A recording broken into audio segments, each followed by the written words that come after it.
on the 17th of March, everybody gets a chance to raise a glass of green beer, wear some green clothes, and celebrate St. Patrick's Day.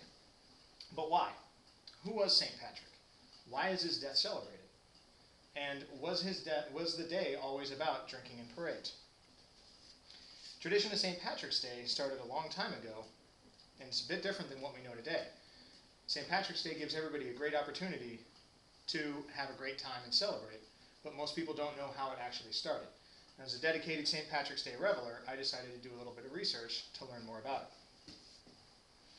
Today I want to tell you about who St. Patrick was, how his death became a holiday, how it's evolved from the original Irish celebration, and a few fun facts that I learned along the way. Now let's talk about the man himself. St. Patrick was not actually Irish, but English. He was born in about the 4th century in Roman-controlled Britain. When he was 16 years old, he was captured during a raid and brought to Ireland as a slave. He spent 6 years in Ireland as a slave before he managed to escape. And while he was there, he became an intensely religious man. Once he returned to England, he felt a powerful pull to return to Ireland to spread Christianity. When he did return, he faced a lot of obstacles. He was imprisoned several times, but he was ultimately successful in his mission. Within 200 years of his arrival, Ireland went from being completely pagan to a completely Christianized country. While he was there, several legends grew up around the man, first of all being that he drove all the snakes out of Ireland. Another one is that he used the native Irish clover, or the shamrock, to describe the Holy Trinity, showing that while there is a Father and a Son and a Holy Spirit, they are all part of one God. Now that we know who St. Patrick was, we can talk about how the celebration came about, which started in Ireland in the 9th or 10th century. The day of his death became a celebration, but it also happened to fall during Lent. During Lent, the faithful are required to abstain from drink and meat and other things like that. But those restrictions would be lifted during St. Patrick's Day, so the Irish would take the opportunity to enjoy meat, sweet foods, and drink. The original St. Patrick's Day meal in Ireland was bacon and cabbage. We know it today as corned beef and cabbage because when Irish immigrants came to the Americas and were quite poor, they couldn't afford the bacon, but they were introduced to corned beef. The wearing of the shamrock on the lapel was also an initial way to celebrate, because the Irish could use this as a way to show pride in their country when in other ways they were blocked by the British that were ruling Ireland. They were pretty suppressive. Also, the original color for St. Patrick's Day was actually blue, but it's evolved to green over the years. The parades for St. Patrick's Day did not start in Ireland, they actually started in America. According to the website for the New York St. Patrick's Day Parade, the first St. Patrick's Day Parade took place in New York in 1762 and was held by Irish soldiers serving in the British Army in the colonies.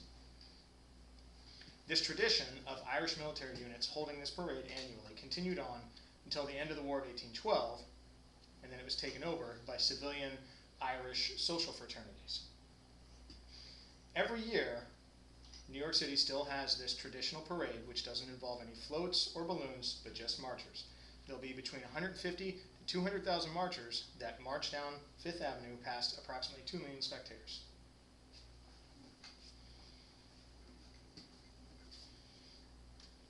Now, according to an article in the Chronicle of Higher Learning, the parade tradition not only made it back across the sea to take place in Ireland every year, but it's gone far enough that places like Mongolia are now celebrating St. Patrick's Day. Now, I want to take an opportunity to tell you all some interesting facts that I learned along the way about this day here in America.